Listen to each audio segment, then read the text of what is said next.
أعوذ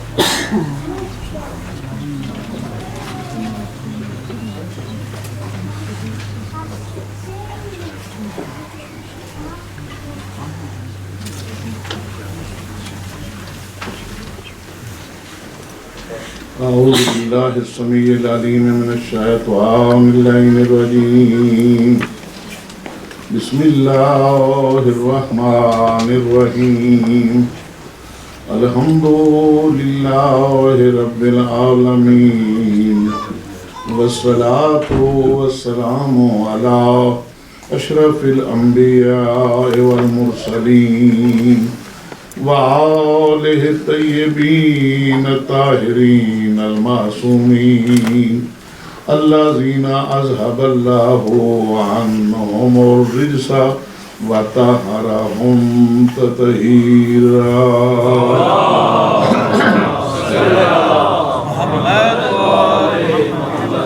ولعنۃ اللہ علی اعدائہم وغاصب حقوقہم ومنکر فرائضہم من یوم عداوتہم الی یوم الدین اما بعد فقد قال اللہ سبحانہ وتعالی فی کتابہ المجید وفرقانہ الحمید وہو اصدق الصادقین وقولہ الحق بسم اللہ الرحمن الرحیم وعد اللہ الذین آمنوا منکم وعملوا الصالحات لا يستخلفنهم في الأرض كما استخلف الذين من قبلهم ولا يمكنن لهم دينهم الذي ارتضى لهم ولا يبدلنهم من بعد خوفهم أمنا يعبدونني لا يشركون بي شيئا ومن كفر بعد ذلك فأولئك هم الفاسقون.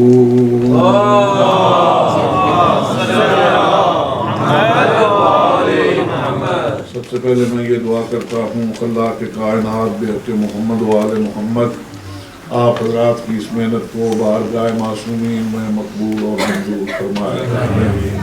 اور اس کے بعد میں یہ امید کرتا ہوں کہ جو تھوڑا سا وقت میں آپ حضرات کو زحمت دوں آپ بڑے خلوص تعاون اور توجہ کے ساتھ سماعت فرمائیں گے. آپ حضرات کی خدمت میں قرآن مجید کی سورہ نور سے آئے استخلاف تلاوت کرنے کا شرف حاصل کیا جس میں خلاق ارشاد فرماتا ہے وعد اللہ الذین آمنوا منکم وعملوا الصالحات. اللہ کا وعدہ خلافت ان لوگوں کے ساتھ ہے جو ایمان کے اعتبار سے کل ایمان کے درجے پہ فائز ہیں اور اعمال کے حساب سے درجہ عصمت کے اوپر فائز ہیں. درجہ عصمت کے اوپر فائز ہیں اور طریقے نیا نہیں ہوگا، قانون نیا نہ ہوگا، سنت جاریہ نئی نہ ہوگی، بالکل وہی طریق پرانا اور وہی سنت جاریہ کما استخلف الذین من قبلہم جیسے پہلی امتوں میں لوگوں کو خلافت عطا کرتا رہا اسی طرح اس امت میں بھی خلیفہ بنائے گا. تو اے معبود تیرے ہاں پہلی امتوں میں طریقہ خلافت کیا تھا؟ تو قرآن مجید نے کچھ خلیفے بطور نمونہ اپنے ہاں ذکر فرمائے ہیں. جب کچھ لوگ بطور نمونہ قرآن مجید میں آ گئے تو میں سمجھتا ہوں مسلمان کو بے نمونے کے خلیفے کی ضرورت نہیں ہونی چاہیے. تو جو ہے نا آپ حضرات کی اور میں علی ابن ابی طالب کو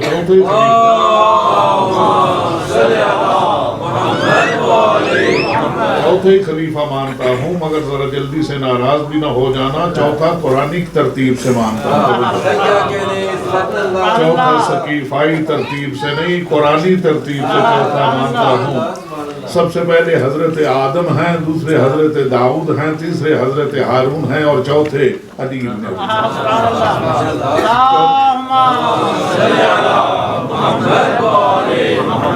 تو آپ یہ سٹڈی کیجئے، قرآن مجید ہے اسے پڑھیے، اس پہ غور کیجئے اللہ کے ہاں طریقے استخلاف کیا رہا. جب سب سے پہلے خلیفہ کی خلافت کا ذکر آیا معصومین کے مجمع میں اعلان کیا، مقربین کے اجتماع میں اعلان کیا، خود اعلان کرنے والا خالق خواب تھا. اذ قال ربک للملائکۃ انی جاعل فی الارض خلیفہ بزم قدس میں اعلان ہوا، مقربین کے اجتماع میں اعلان ہوا اور وہ سب لوگ فرشتے وہ سارے اکٹھے ہو کہتے ہیں تجعل فیہا من یفسد فیہا ویسفک الدماء.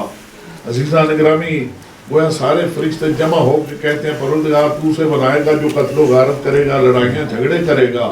آدم کے سارے مصائب پڑھ دیے اور اپنے فضائل نام و نسبح بحمدہ کا ہم تیری تسبیح کرتے ہیں ونقدس لک تیری تقدیس بیان کرتے ہیں۔ مطلب صاف یہ ہے کہ اسے رہنے دے اور ہم میں سے کسی کو خلیفہ بنا۔ تو سنیں گے آپ، ارشاد ہوتا ہے فرشتوں تم اجماع کر کے آئے ہو، میں نص کر چکا تم اجماع کر کے آئے ہو اور میں نص کر چکا ہوں۔ اور یہ عرض کروں آپ حضرات کی خدمت میں، یہ اجماع معمولی لوگوں کا اجماع نہیں، گناہ گاروں کا اجماع نہیں، خطا کاروں کا اجماع نہیں، بھولنے والوں کا اجماع نہیں، یہ نوری مخلوق کا اجماع ہے، طاعت گزاروں کا اجماع ہے، فرما برداروں کا اجماع ہے، مقربین کا اجماع ہے، مطیعین کا اجماع ہے۔ یا سادہ ترین لفظوں میں پڑھوں، یہ اللہ کے اپنے صحابیوں کا اجماع ہے۔ آپ ہی مجھے بتائیں، جو اللہ مسئلہ خلافت میں اپنے صحابہ کا اجماع نہیں مانتا، وہ نبی کے صحابہ کے اجماع کو کیا جانتا؟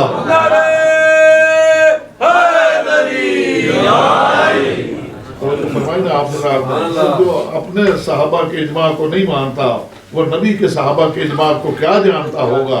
کہتا ہے میں نے تمہارا مسجود پیدا کیا، تم اس کے مقابلے میں الیکشن کی تیاریاں کرتے ہو۔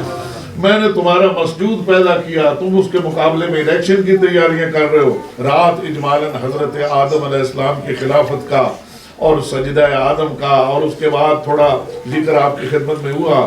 یہ محرم جو ہے، یہ میں سمجھتا ہوں ایک بہت بڑے 1400 سال ہو گئے۔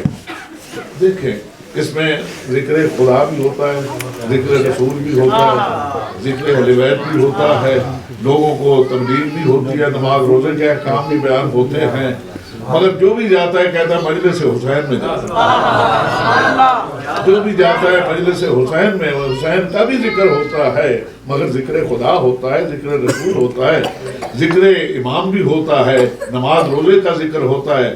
لگتا ہے ذکر خدا بھی مٹ رہا تھا، ذکر رسول بھی مٹ رہا تھا، ذکر دین بھی ختم ہو رہا تھا۔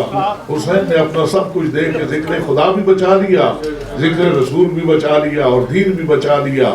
رات آپ حضرات کی خدمت میں اجمالاً عرض کیا تھا، آج دوسرے خلیفہ جنہیں بغیر واسطہ اور وسیلہ کے ملی، قرآن پڑھیں آپ، ارشاد ہوتا ہے یا داؤد انا جعلناک خلیفۃ فی الارض، دوسرے خلیفہ حضرت داؤد ہیں۔ اب آپ کو مجھے تھوڑا سا وقت دینا ہوگا، ایک سوال کرنے میں لگا۔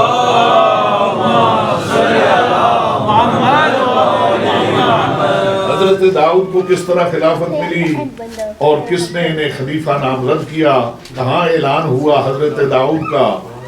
حضرت داؤد علیہ السلام کے سلسلے میں آپ قرآن مجید کے دوسرے پارے کے بالکل آخری پیج جو ہیں، آخری صفحات وہ پڑھیں تو آپ کو ملے گا یہ کہ فرعون اور موسیٰ کے بعد ایک اور بہت بڑا ظالم بادشاہ گزرا ہے جس کا نام تھا جالوت۔ جالوت بہت ظالم بادشاہ، وہ بھی عمالقہ پہ ظلم کرتا، انہیں کہتا جائیے یہ جا کے زمینیں آباد، وہ زمین آباد کرتے، مکان بناتے، جب وہ زمین آباد کر چکتے، مکان بنا لیتے، کہتا نکلیے یہاں سے، مجھے اپنے آدمیوں کو آباد کرنا چاہیے، جا کے وہ آباد کیجیے۔ اتنا زمانہ گزر گیا اور ان کے پھر جوانوں کو کام کاج کے لیے روک لیتا، بیچارے ضعیف بچے عورتیں وہ چلے جاتے کہیں اور جا کے۔ ایک زمانہ تک یہ لوگ ظلم برداشت کرتے رہے، آخر یہ سب، آپ گھبرائیں گے، آخر یہ سب لوگ جمع ہو کے آئے اس وقت کے پیغمبر کے پاس، ان کا نام نامی اور اس میں گرامی تھا حضرت شمائل۔ ان کی خدمت میں حاضر ہوئے اور کہا کہ اللہ کے رسول ہمارا کوئی لیڈر بنا دیجئے، ہم اس بادشاہ کے ساتھ مقابلہ کریں، اس کے ساتھ جنگ کریں، اس کے ساتھ جہاد کریں۔ ہم گھروں سے نکال دیے گئے، ہم بچوں سے جدا کر دیے گئے، ہماری ساری محنتیں جو تھیں وہ رائے گا نہیں، انہیں چھین دیا گیا، ہم جا کے اس بادشاہ کے ساتھ مقابلہ کریں، جہاد کریں۔ کہا دیکھیے سوچ لیجئے، ایسا نہ ہو کہ جہاد فرض ہو جائے تو بھاگنا شروع کر دو، ایسا نہ ہو جہاد فرض ہو جائے تو بھاگنا شروع کر دو۔ کہا ہم کیوں نہیں جہاد کریں گے جبکہ ہمارے گھر لٹ گئے، ہمارے بچے چھین گئے، ہمارا سب کچھ انہوں نے لوٹ لیا، ہم ضرور جہاد کریں گے۔ تو نبی نے یہ نہیں کہا جائیے جا کے شورا کر کے کوئی بنا لیجئے، نہ یہ کہا جائیے جا کے مشورہ کر کے بنا لیجئے، اور نہ یہ کہا کہ میں تمہارے لیے حاکم مقرر۔ توجہ ہے آپ کا، اس کا مطلب یہ ہے کہ نبی بھی حاکم مقرر نہیں کر سکتا، اور قرآن اس بات کا گواہ ہے۔ حضرت موسیٰ نے جب ہارون کی خلافت کا ذکر کیا تو یہ نہیں کہا کہ میں ہارون کو خلیفہ بناتا ہوں، بلکہ وہ بڑی لمبی درخواست ہے جو حضرت موسیٰ نے دی، رب اشرح لی صدری ویسر لی امری واحلل عقدۃ من لسانی یفقہوا قولی واجعل لی من لدنک ولیا واجعل لی ہارون اخی وزیری، میرے بھائی ہارون کو میرا وزیر بنا دے، اسے میرا وسیع اور میرا جانشین بنا دے، میرے زبان کی تکلیفوں کو ختم کر دے۔ یہ ساری دعا کی اور کہا تو واجعل لی وزیرا من آلی ہارون اخی، میرے لیے میرے بھائی ہارون کو میرا وزیر بنا دے، خود نہیں بنایا، اللہ کے ہاں بھی درخواست دی ہے، منظور ہو گئی۔ صلوات پڑھ لے۔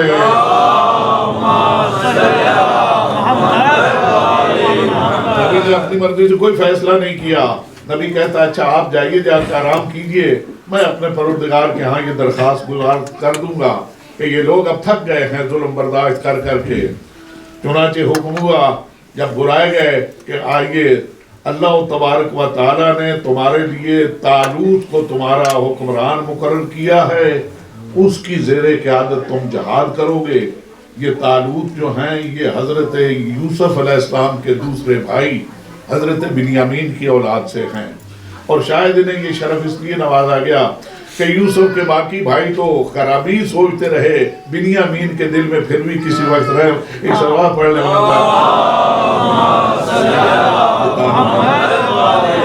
یہ اس حضرت بنیامین کی اولاد سے ہیں۔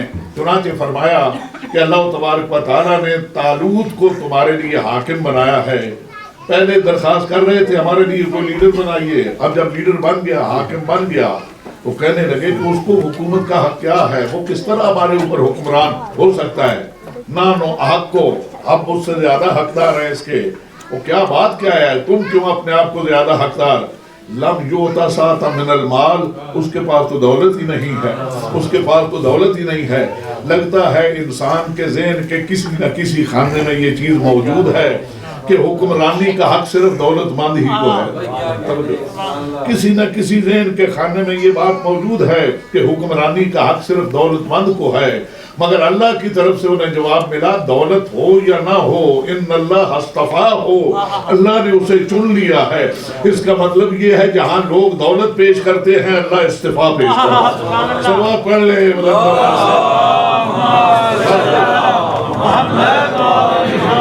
ان اللہ اصطفیٰ ہو، اللہ نے اسے چن لیا ہے۔ وزادہ بسطۃ فی العلم والجسم، وہ جسم کے حساب سے بھی شجاع ہے اور علم کے حساب سے۔ دوسرا پارہ ہے، آخری ورقے پہ پڑھ لیجیے تھوڑی دیر کے بعد، پھر تیسرا پارہ شروع ہو جائے گا، تلک الرسل۔ یہ وہاں کافی لمبی یہ بحث ہے، اسے آپ پڑھ لیجیے گا۔ اللہ نے اس کی دو ہی نشانیاں بیان فرمائی، تین ہی نشانیاں بیان فرمائی۔ پہلی یہ کہ اسے ہم نے چن لیا، تمہارے نزدیک وہ غیر دولت مند ہے مگر ہمارے نزدیک وہ اس قابل ہے کہ اسے چنا جائے۔ اور پھر نشانیاں اسے کیا دی، خوبیاں اسے کیا دی، زیادہ ہو، یہ اللہ نے توفیق زیادہ کی، اس کے علم کو بھی زیادہ کیا اور اس کی شجاعت کو بھی زیادہ کیا۔ عزیزان گرامی، اس پوری تاریخ میں گھوم ڈالیے، اگر کوئی باب مدینہ العلم علی کے علاوہ ملے تو مان لیجئے، اگر کوئی لافتہ علی کے علاوہ ملے تو مان لیجئے۔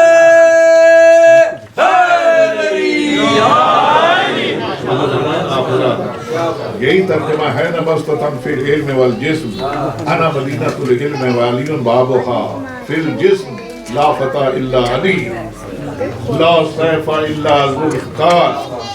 یہ تو اس کو اللہ نے خوبیوں سے نوازا، یہ تو اس کی خصوصیات ہیں۔ اب ایک اس کے لیے نشانی بھی ہے جو سب کے لیے حجت ہو اور سب سر تسلیم خم کر دیں۔ اس کے لیے آئے گا تابوت، فرشتے اٹھا کے لائیں گے۔ بڑی توجہ، تابوت ایک صندوق تھا، تابوت اس کا ترجمہ ہے تابوت تھا، جس میں فی بقیۃ مما ترک آل موسیٰ و آل ہارون، جس میں آل موسیٰ اور آل ہارون کے تبرکات تھے۔ توجہ ہے، اور یہ لوگ جب اس زمانے میں جنگیں کرتے تھے تو وہ تابوت اٹھا کے لے جاتے تھے سامنے، جنگ سے پہلے میدان جنگ میں پہنچا دیتے، اور اس تابوت کی برکت سے یہ جنگوں میں کامیاب ہوتے۔ آخر ان کی نافرمانیاں اور تابوت کے ساتھ کوئی بے تمیزیاں ایسی بڑی کہ اللہ نے وہ تابوت اٹھا لیا۔ توجہ رہے، وہ فرشتے اٹھا کے لے گئے، اب ان کا پیغمبر انہیں فرماتا ہے کہ اس کے حکومت کی اور اس کی سرداری کی اور اس کی لیڈرشپ کی علامت یہ ہے کہ فرشتے اس کے لیے وہی تابوت لائیں گے. تو جو ہے آپ گھبرائے اٹھ سکے تو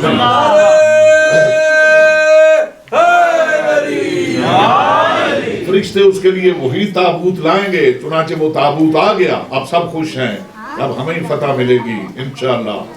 چنانچہ تابوت بھی آ گیا, امیر لشکر بھی طے ہو گیا, اس کی خوبیاں بھی بیان ہو گئی. اب انہوں نے اعلان عام کر دیا کہ جس کو کہتے ہیں نا کہ اب عام بھرتی شروع ہو گئی.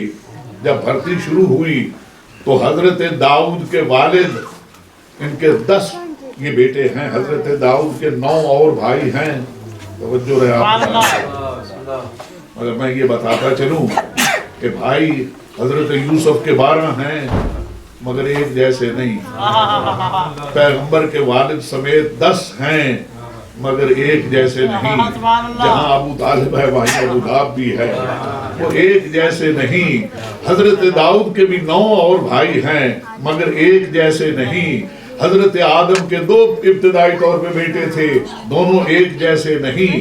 یہ امت کو کیا ہو گیا ہے, کہتے ہیں سارے جب ایک باپ کے بیٹے ایک جیسے نہیں ہو سکتے, بھائی ایک جیسے نہیں ہو سکتے, یار دوست کیسے ایک جیسے.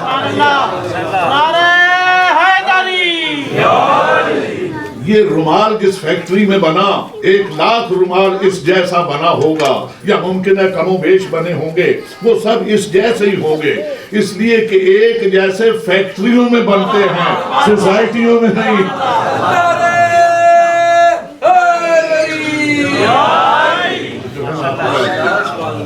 وہ حضرت داؤد کے والد بزرگوار خود بھی آ گئے, 9 بیٹے بھی ساتھ لے آئے, اور انہوں نے ایک معیار رکھا تھا. وہ تابوت کھولا, طالوت نے تابوت کھولا, اور کھولنے کے بعد حضرت موسیٰ کی زرہ نکالی اور کہا جس طرح مجھے اللہ نے اس کام کے لیے مامور فرمایا, میں اس فوج کی کو لیڈ کرنے کے لیے ایسا جرنیل انتخاب کروں گا جسے حضرت موسیٰ کی زرہ فٹ ہوگی.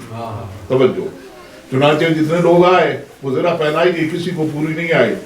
حضرت داؤد کے والد خود سمیت 9 بیٹوں کو آئے, نے وہ زرہ پیش کی مگر زرہ کسی کے بدن پہ فٹ نہیں بیٹھی. تو طالوت نے پوچھا تیرا کوئی اور بھی بیٹا ہے؟ کہا ہاں میرا سب سے چھوٹا بیٹا ہے, اور اسے تو میں اپنے گھر میں وہ چھوڑ کے آیا ہوں کہ باقی سب چیزوں کی, ہم تو وہاں فوج میں بھرتی ہونے جا رہے ہیں, یہ گھر میں لوگ کافر کرے گا. کہا نہیں اسی کو بلائیے. چنانچہ حضرت داؤد جب آئے اور جب وہ تشریف لائے اور انہیں وہ زرہ پیش کی گئی تو وہ زرہ ان کے بدن پہ فٹ بیٹھی, اور ایسی فٹ رہی کہ گویا بنی ہی ان کے لیے ہو. اب کون سمجھے گا, وہ جس کی زرہ تھی وہ بھی نبی تھا, جو پہن رہا ہے یہ بھی نبی. صلوات پڑھ لیں بلند آواز سے. چنانچہ انہیں اپنی آرمی میں عہدہ دیا اور چلے. جب چلے ہیں ایک اعلان کیا, توجہ رہے آپ حضرات کی, اعلان کیا کہ آپ لوگوں کا امتحان شروع ہو گیا ہے. میدان میں تو امتحان ہو ہی گا مگر یہیں سے تمہارا امتحان شروع ہے. جو جائے گا میدان میں, میدان کو نہیں چھوڑے گا, میدان سے نہیں بھاگے گا. اس لیے کہ جہاد کا فلسفہ ہی یہ ہے کہ جب حکم جہاد ہو جائے تو پھر اتریے یا فتح کے لیے یا شہادت کے یا فتح کے لیے یا شہادت کے لیے اتریے میدان میں. اب تمہارا امتحان شروع ہو گیا. یہ سامنے ایک نہر آ رہی ہے, اس نہر کا پانی نہ پیجیے گا, یہ تمہارے لیے مضر ہے, تمہاری صحت خراب ہو جائے گی. ہاں اگر کوئی ہونٹوں کو تر کرنے کے لیے چلو بھر لے لے یہ دوسری بات ہے, یہی ذکر بھی قرآن میں بھی آیا. اگر کوئی چلو بھر لے لے یہ دوسری بات ہے, مگر جو زیادہ پیے گا سیراب ہوگا وہ خراب ہوگا. تو کچھ لوگوں نے پی لیا, بس جنہوں نے پی لیا وہ وہیں بیمار پڑ گئے. 313 رہ گئے. ایک صلوات پڑھ لے.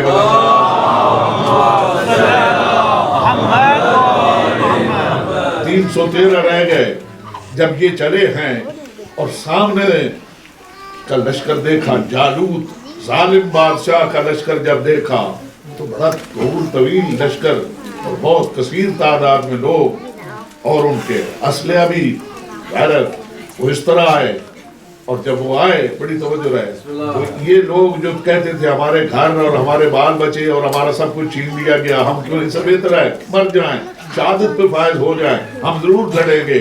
اور نبی نے ایک مرتبہ انتباہ بھی کیا، دیکھو جب جہاد فرض ہو جائے پھر بھاگا نہیں کرتے، یہ یاد رکھیے، ایسا نہ ہو جہاد فرض ہو جائے اور تم پھر کرنی کترانے لگ جاؤ۔ یہ تو اس وقت تنبیہ کر دی گئی تھی۔ اب بھی ایک دوسرے کے کان میں کہنے لگے کہ لا طاقت لنا اليوم، اس لشکر کا کون مقابلہ کرے گا، ہمارے پاس تو کوئی طاقت نہیں۔ دیکھ کے لشکر کو لوگوں نے کھسکنا اور سرکنا شروع کر دیا۔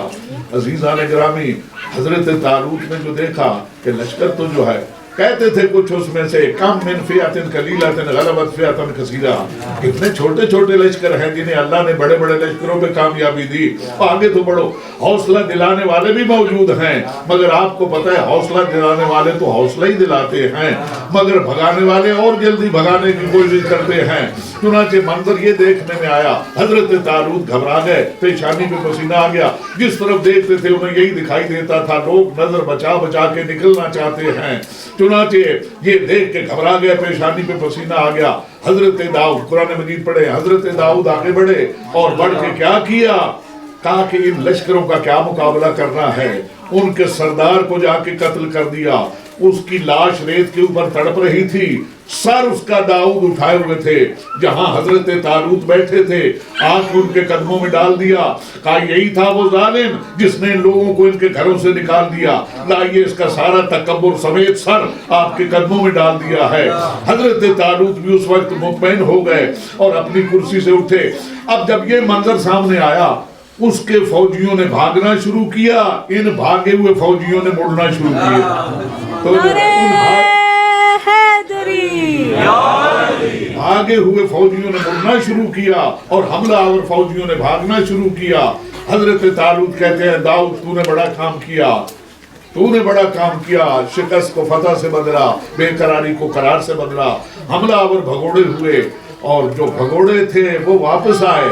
تجھے ایک آدمی کی ہمت نے لڑائی کا پانسا پلٹ دیا، تیرے دو انعام ہیں، توجہ رکھیے گا، تیرے دو انعام ہیں۔ آج میدان میں تجھے اپنے امامے کا وارث بنا کے تیری خلافت کا اعلان کرتا ہوں، تیری خلافت کا اعلان کرتا ہوں۔ گھر جاؤں گا تو بیٹی کا رشتہ دے دوں گا۔ چنانچہ بعض روایات کے مطابق حضرت سلیمان کی والدہ اسی طالوت ہی کی بیٹی ہے۔ اے داؤد تیرے دو انعام ہیں، آج امامے کا وارث بناتا ہوں، خلافت کا اعلان کرتا ہوں اور گھر جا کے بیٹی کا رشتہ دے دوں گا۔ چنانچہ عزیزان گرامی، اس امت میں بھی تو کوئی بندہ ایسا پیش کیجئے، اگر پوری تاریخ میں آپ کو اور سین عالم میں ایسا کوئی نہ ملے۔ آئیے ہم آپ کو ایک ہستی بتاتے ہیں، پیغمبر کے ایک عزیز نے جنگ خندق کے دن جب عمر ابن عبدود کا سر پیغمبر کے سامنے لا کے رکھا، پیغمبر فرماتے ہیں علی تو نے بالکل وہی کام کیا جو جنگ طالوت میں داؤد نے کیا تھا۔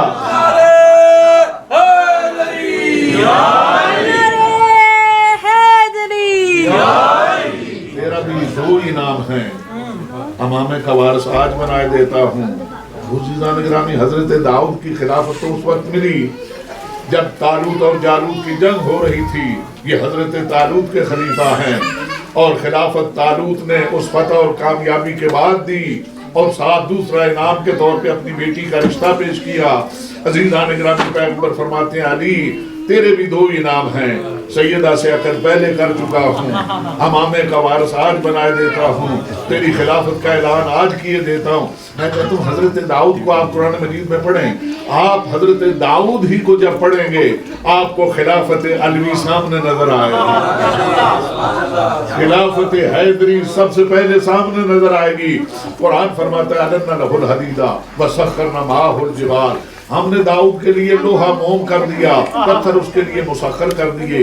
یہ لوہے موم کا مطلب یہ ہے، بزرگ تو مجھ سے بہتر جانتے ہیں، میں چاہتا ہوں کہ یہ بچوں کے کانوں میں پڑی رہے بات اور ذہنوں میں محفوظ رہے تو اچھی ہے۔ لوہے محفوظ موم کرنے کا مطلب یہ ہے، جب حضرت داؤد دنیا میں تشریف لائے تھے اس وقت زرہ سازی عروج کے اوپر تھی، توجہ، اور ہر نبی جو زمانے میں آیا ہے اصل وطن ان کا اعلی علیین ہے۔ وہ جو رات عرض کیا تھا ہم کنت من العالین، اصل وطن ان کا اعلی علیین ہے۔ یہاں بحیثیت مبلغ کے آتے ہیں، مسافر کے طور پہ آتے ہیں اور کچھ دنوں کے لیے آتے ہیں، آ کے ایک معاشرے کو اسٹیبلش کرتے ہیں، پھر ادھر سے بلاوا آ جاتا ہے، چلے آتے ہیں، چلے جاتے ہیں، وہ معاشرہ پھر بگڑتا ہے، ایک نئے مسلح کو، ایک نئے صلح کرنے والے کو، اصلاح کرنے والے کو بھیجا جاتا ہے، پھر وہ آ جاتا ہے، مگر ضرورت وقت کے مطابق سامان ساتھ لے کے آتا ہے۔ جب حضرت داؤد آئے اس وقت زرہ سازی عروج کے اوپر تھی، مگر زرہ بنانے والے لوہے کو گرم کر کے آئرن پہ رکھ کے کوٹ کے بڑھاتے پھیلاتے اور اس کے بعد اس کی چھوٹی چھوٹی کڑیاں بنا کے وہ کرتے بناتے جنہیں آپ زرہ کے نام سے جانتے ہیں۔ اور اسی طرح حضرت موسیٰ جب آئے وہ 9 معجزے لے کے آئے، اس وقت جادوگری عروج کے اوپر تھی، لوگ چھوٹی سی رسی ڈالتے تھے وہ سانپ بن جاتا تھا۔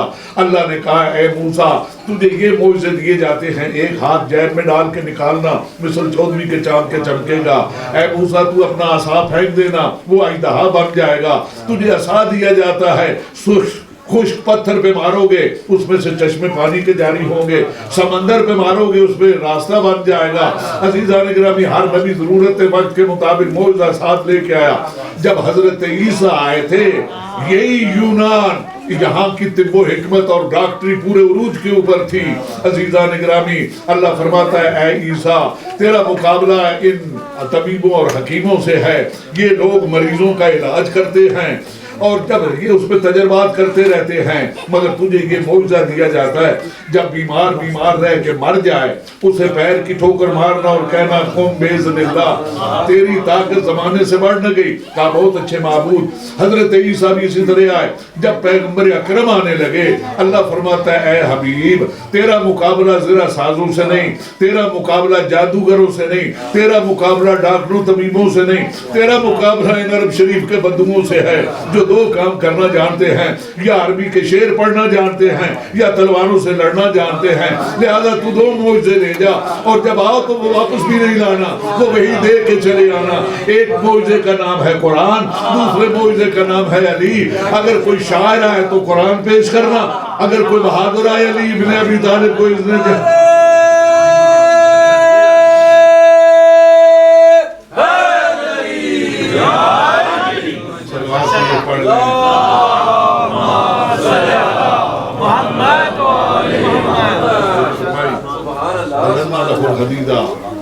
داؤد کے لیے لوہا موم، بات ابھی مکمل نہیں ہوئی۔ اس امت میں بھی کوئی بندہ ایسا پیش کیجئے نا جس کے لیے لوہا موم ہو، جو داؤد کی یہ خوبی رکھتا ہو، جس کے لیے لوہا موم ہو۔ میں ایک ہستی کو جانتا ہوں جس کی تلوار جب میان میں ہوتی ہے تو میان کی مقدار کے برابر ہوتی ہے، اور جب میان سے باہر آتی ہے اس کی چمک دیکھ کے سورج کی آنکھیں چنجھا جاتی ہیں، اس کی حرکت کو دیکھ کے ثقلین کی باتیں سمٹنا شروع ہو جاتی ہیں، جب وہ اوپر سے نیچے رجوع کرتی ہے جبرائیل پر گرنے لگتا ہے۔ صلوات محمد وآل محمد اللہم صلی علی محمد وآل محمد۔ فسخرنا معه الجبال، داؤد کے لیے ہم نے پتھر مسخر کیے، پتھر اس کے لیے موم، لوہا اس کے لیے موم۔ تو اس امت میں کوئی بندہ ایسا پیش کیجیے جس کے لیے لوہا موم ہو، پتھر مسخر ہو، کوئی نہ پیش کیا جا سکے گا۔ آئیے ہم عرض کرتے ہیں، پڑھتا میں جاتا ہوں شمار آپ کرتے ہیں۔ ریاض النظرہ 1، ذخائر رقبہ 2، مسند احمد بن حنبل 3، معارج النبوت 4، مدارج النبوت 5، سیرت حلبیہ 6، سیرت ابن ہشام 7۔ سیرت کی کئی کتابوں میں لکھا ہے، شاہ عبدالحق محدث دہلوی کے لفظوں سے پڑھوں وہ فرماتے ہیں جب جنگ خیبر کے 39 دن گزر گئے، علی علم بر گرفتہ سوئے خیبر رواں شد، علی جھنڈا لے کے خیبر کی طرف روانہ ہوئے۔ خیبر کی طرف جب علی گئے ہیں جھنڈا لے کے، علم را در آن حجر نصب کرد، ایک پتھر کا بہت بڑا ٹکڑا جو قلعہ قموس کے نیچے تھا اس میں اپنا علم میرے مولا نے گاڑ دیا۔ عرب لکھتا ہے فرقد رایتہ فی حجارت، علی نے اپنا علم پتھر میں گاڑ دیا۔ آپ اس علم کو جانتے ہیں جو بہادر میدان میں لے کے جاتا ہے، اس کے نیچے تو سنبا بھی نہیں ہوتا، وہ تو بالکل اسی طرح ایک لکڑی ہے جس کے اوپر پرچم ہے، اور وہ جہاں رکاب کے ساتھ اس کی جگہ بنی ہوتی ہے جہاں وہ علم رکھتے ہیں، اب وہ نہ لوہے کا ہے، نہ اس کے سامنے کوئی میخ ہے، نہ اس کے سامنے مخروط، وہ تو ایک لکڑی ہے جس کے اوپر وہ پرچم لگایا گیا ہے۔ علی ابن ابی طالب نے اپنا وہ علم پتھر میں گاڑ دیا۔ میں نے بھی بہت غور کیا، اس سے پہلے کبھی علی نے ایسا نہ کیا تھا، یہ آج کیوں ہوا؟ اصل میں وہ جو جلسہ گاہ خیبر تھا وہ کوئی 1.5 مہینہ پہلے سے ہوتا رہا، علی بہت لیٹ پہنچے ہیں۔ جب علی پہنچے ہیں، علی کے سامنے جتنے آئے انہوں نے یہی کہا، مولا فلاں گیا علم پھینک آیا، فلاں گیا علم پھینک آیا، فلاں گیا علم پھینک آیا۔ جاتے تھے تو جھنڈا لے کے پلٹتے تھے تو کچھ بھی توجہ رہنا آپ حضرات کی۔ ایک سلوات پڑھنے والا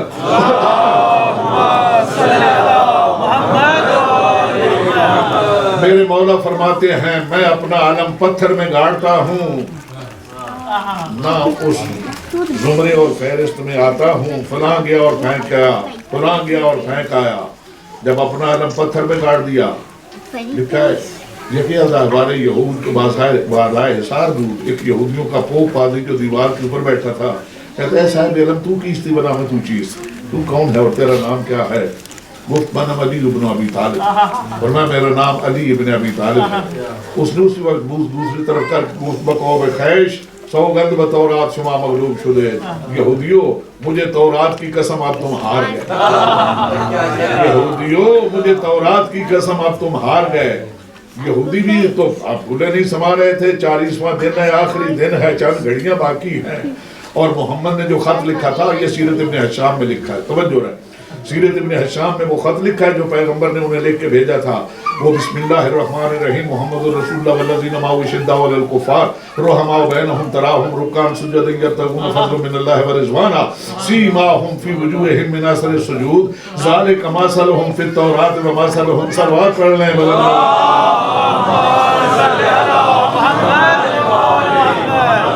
یہ آیت لکھی، نیچے دستخط کیے، یہودیوں کی طرف بھیج دیا، اور آیت کا مفہوم ترجمہ یہ ہے محمد اللہ کا رسول ہے، اور وہ لوگ وہ ہستیاں جو اس کے ساتھ ہیں آپس میں نرم دل ہیں، دشمنوں پہ بڑی بھاری ہیں، پیشانیوں پہ ان کے شہیدوں کے آثار ہیں، اور ان کی یہ خوبیاں یعنی شجاع اور عبادت گزار تورات میں بھی موجود ہیں اور زبور و انجیل میں بھی موجود ہیں۔ بڑی توجہ ہے آپ حضرات کی جہاں جہاں تک آواز پہنچ رہی ہے۔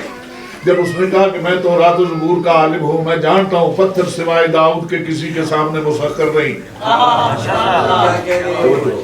یہ خط لکھا، اور خط لکھنے کے بعد نیچے دستخط کیے، وہ کہتے ہیں رائب صاحب خط میں لکھا ہے کہ میں اللہ کا رسول ہوں اور میرے ساتھی آپس میں رحم دل ہیں، دشمنوں پہ بھاری ہیں، ہم 1.5 مہینے سے دیکھ رہے ہیں ساتھی آگے آگے ہیں، ہم پیچھے ساتھی آگے آگے ہیں، ہم پیچھے پیچھے ہیں، کہا اسی مغالطے میں نہ مارا جانا، آج کا دن ان 39 دنوں جیسا دن نہیں، اور آج آنے والا ساتھی ان جیسا ساتھی نہیں۔ کیا خوبی ہے کہ اس نے اپنا علم پتھر میں گاڑ دیا، اور میں تورات و زبور کا عالم ہوں، میں جانتا ہوں پتھر سوائے داؤد کے کسی کے سامنے مسخر نہیں، 2 حال سے خالی نہیں۔ توجہ رہے، یہ اس رائب نے ان کے بتایا، اس عالم نے ان کے بتایا۔ لگتا ہے اہل علم جب کوئی نشانی دیکھ لیتے ہیں تو پھر تسلیم کرتے ہیں، اس نے جب یہ منظر دیکھا تو اس نے انہیں بھی بتایا اور خود بھی تسلیم کیا کہ 2 حال سے خالی نہیں، اس نے اپنا علم پتھر میں گاڑ دیا، یا خود نبی ہے یا نبی کا خلیفہ ہے۔ برائے خوشنودی مولا مشکل کشا بلند ترین صلوات۔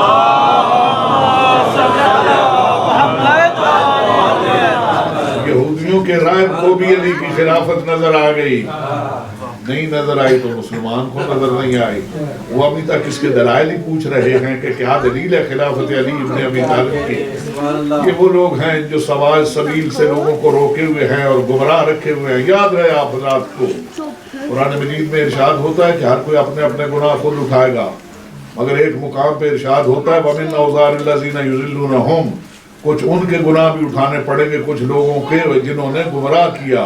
توجہ رہے آپ حضرات کی، اگر ان لوگوں کے گناہ آ گئے آپ پہ تو پھر قد بھی سیدھا نہ کر پاؤ گے۔ صلوات پڑھنے والے